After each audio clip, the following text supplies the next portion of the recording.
নমস্কার। ইত্যাদি ইত্যাদিতে সবাইকে স্বাগত জানিয়ে আমি নতুন একটা গল্প নিয়ে আবারও চলে এসেছি। বিগত কয়েকদিন ধরে অনবরত বৃষ্টি হয়ে যাচ্ছে, থামার কোনো নামগন্ধই নেই। এমন বর্ষণমুখর দিনে মেঘের সাথে সাথে মানুষের মনেরও মনে হয় একটু মিল থাকে, কিন্তু তা বললে তো হবে না। পেট মহাশয় তো কথা শুনবে না, তার জন্যই তো ব্যবস্থা করতে হবে। আমি সকালবেলা একটু তাড়াহুড়ো করে কচুর ফুল চিংড়ি দিয়ে একটু তরকারি করে নেব। যে কোনো কচুর পাতা, লতি, এ ধরনের কচু জাতীয় জিনিস আম পাতা দিয়ে সেদ্ধ করে ভাপিয়ে নিলে আমার মনে হয় চুলকানা একটু কম হয়। আপনারা করবেন যারা জানেন না, আমার মনে হয় অনেকেই জানেন। আমি প্রায় এভাবেই করে থাকি, কারণ এই ধরনের জিনিসগুলো আমার বেশ পছন্দ।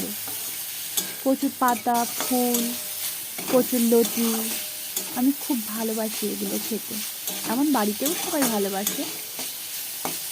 এতে একটু চিংড়ি দিলে তো জমেই যাবে।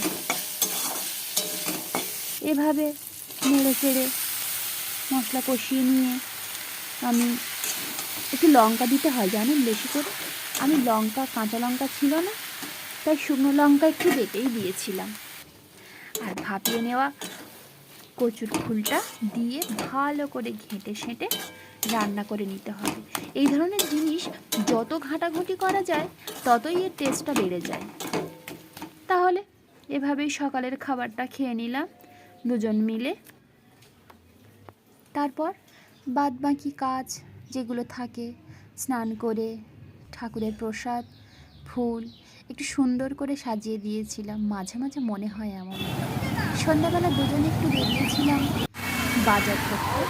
সেখানে গিয়ে দেখলাম একটা বিশ্বকর্মা পুজোর প্যান্ডেল রয়েছে, খুব সুন্দর একটা ঠাকুর করেছে। সেখানে দুজন মিলে দাঁড়িয়ে বেশ অনেকক্ষণ দেখছিলাম, আপনাদের সাথেও শেয়ার করলাম। তারপর কিছু সবজিপাতি বাজার করে নিয়ে আমরা বাড়ি ফিরে এসেছি।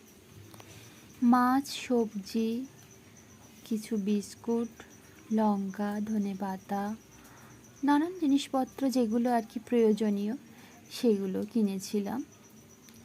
তাহলে আজ এ পর্যন্তই। আবার কোনো একটা নতুন গল্প নিয়ে আসব। আপনাদের যদি ভালো লেগে থাকে লাইক, কমেন্ট, শেয়ার করে পাশে থাকবেন।